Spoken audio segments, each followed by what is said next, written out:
Matthew Evans was a wealthy man in his late 70s, used to the comforts of his life of luxury. From his sleek silver Mercedes, the hum of the air conditioner barely cut through the oppressive heat of Kentucky's summer. He was accustomed to things working in his favor, always. But on that particular day, Matthew found himself on the side of the road, stranded with a flat tire, far from the pristine mansion where he spent his days. He had tried calling for roadside assistance, but his phone had no signal in that remote area.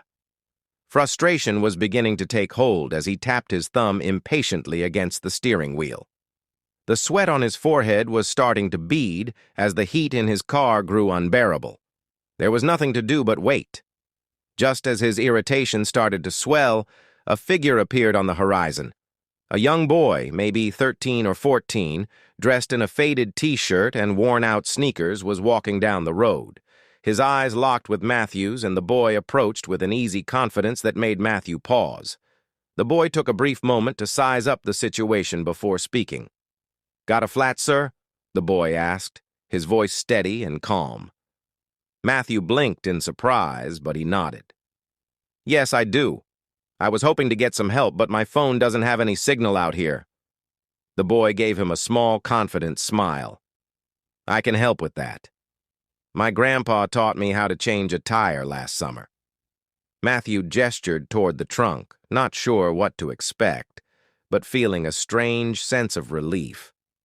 The boy didn't hesitate. He opened the trunk, pulling out the spare tire and tools as if it was second nature. His hands moved quickly and efficiently, and Matthew stood back, watching him work. There was something deeply humbling about the boy's quiet determination. Matthew, for the first time in a long while, felt a stir of something he hadn't felt in years: humility. He was used to people doing things for him because of his status or wealth, but this boy didn't seem to care about any of that. He was helping because he could. After just a few minutes, the tire was changed. The boy wiped his hands on his jeans and stepped back, offering Matthew a simple, satisfied smile. "All done," he said. Matthew reached into his wallet, eager to show his appreciation. He pulled out a few bills and held them out. "Here, take this. I really appreciate your help." The boy, without missing a beat, shook his head. "Thank you, sir, but I don't need anything. Just happy to help." Matthew stood there, stunned. The boy didn't take the money, nor did he ask for anything in return. He simply smiled again and started walking away, his figure gradually disappearing into the distance. Matthew stood there, staring after him, feeling a strange mix of emotions. That had been an encounter like no other. It wasn't the way people usually helped one another, at least not in Matthew's world. People helped because there was something to gain, an investment, a favor, or something in return. But this boy had helped without any expectation of reward. Later that evening, back in his luxurious home, Matthew couldn't shake the image of the boy. He sat in his study, the soft ticking of the grandfather clock echoing in the silence. His perfectly prepared dinner sat untouched on the side table. Matthew's thoughts drifted back to the boy, the quiet dignity, the self-assurance, the kindness. There was something about him that seemed so rare, so genuine. He leaned back in his leather armchair and sipped his scotch, pondering the boy's smile. The worn shoes, the faded clothes. It was clear the boy didn't have much. Yet, there was an undeniable richness in the way he carried himself, a confidence that wasn't tied to wealth or status. The next morning, Matthew decided he needed to find the boy. Maybe it was gratitude, maybe it was curiosity, or maybe it was guilt. Whatever it was, Matthew found himself driving down that same stretch of road, scanning for any sign of the boy. Hours passed, and Matthew stopped at gas stations and diners, asking locals if they had seen a young boy like the one he described. Most people shook their heads, but then, at a small cafe in a nearby town, an older woman spoke up. "Sounds like you're talking about Elijah," she said, wiping her hands on her apron. "That boy's always helping folks around here, lives with his mama over in Harlan." Matthew's heart skipped a beat.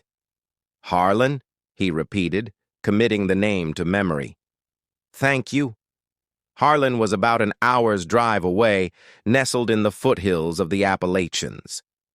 Matthew drove through winding roads, his thoughts racing. What kind of life did this boy live? What kind of family raised someone like that? As he arrived in the small town of Harlan, the quiet streets and modest homes told a different story from the life he knew.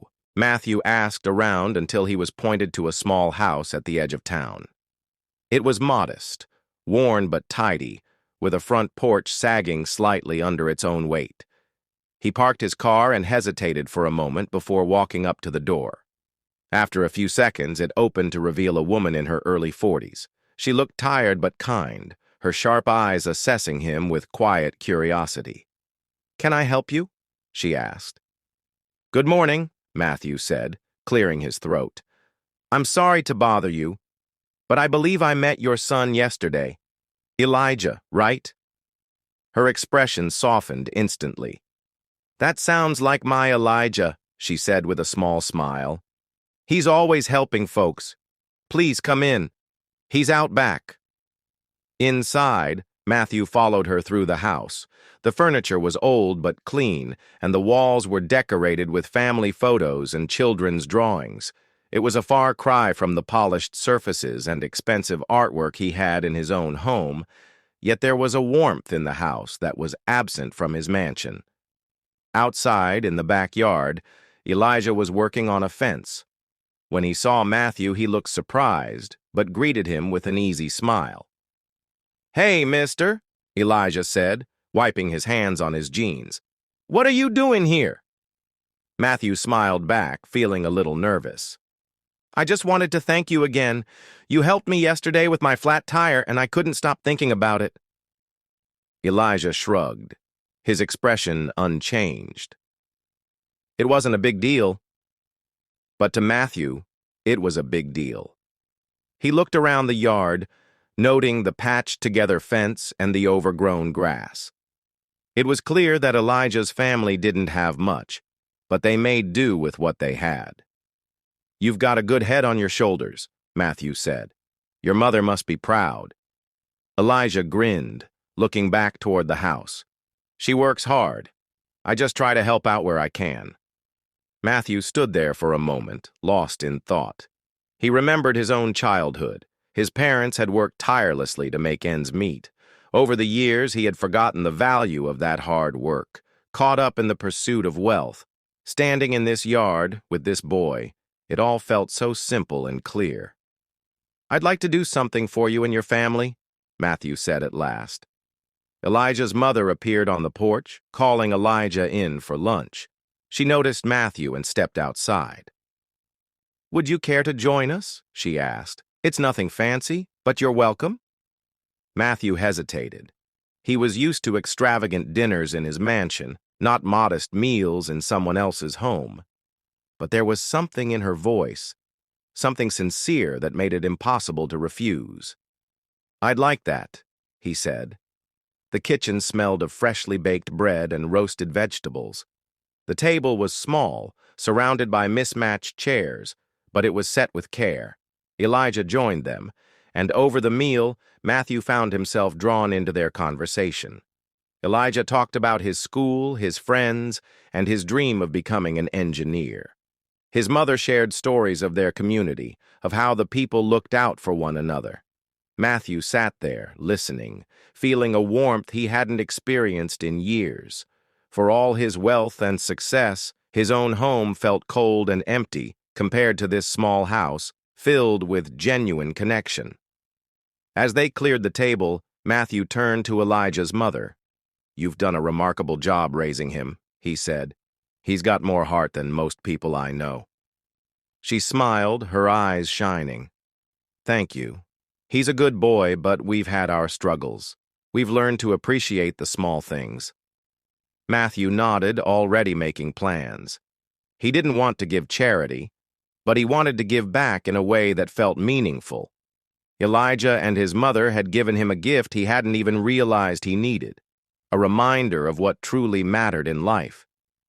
By the next morning, Matthew had made calls, lots of them. He reached out to old colleagues, contractors, and suppliers. By midday, he had a plan in motion. Within a week, trucks and workers began arriving at Elijah's home. Matthew watched as the crew unloaded supplies, Elijah and his mother watching in stunned silence. "You didn't have to do this," Elijah's mother said, her voice trembling. Matthew shook his head. "You've done more than manage. You've thrived, and you gave me something I didn't know I was missing. Let me give back." For the next few weeks, Elijah's home underwent a transformation. The porch was replaced, the roof repaired, and the rusty swing set was replaced with a new one. Inside, the walls were painted, the floors polished, and the kitchen upgraded. Elijah couldn't resist sneaking out to watch the work, his eyes lighting up with curiosity. One of the workers, Joe, invited him to help with measuring planks, and before long, Elijah was asking questions about tools and construction. Matthew watched, a sense of pride swelling in his chest. The boy was learning, absorbing everything with enthusiasm. "Here,